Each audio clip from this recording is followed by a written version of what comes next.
Vajag arī piezūmot, ik sevišķi, lai saprastu robežas un kurā brīdī tā robeža tiek pārkāpta.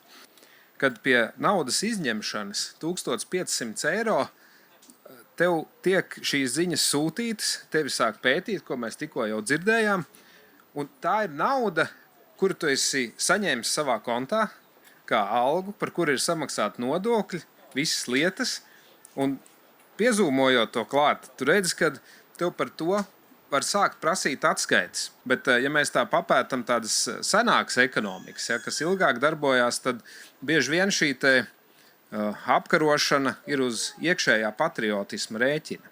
Ja, kad tu jūties atbildīgs par savu valsti, tu saproti, kur nodokļi aiziet, kā tas viss tiek darbināts, un principā cilvēks pat neiedomājās par to, ka vajadzētu pārkāpt.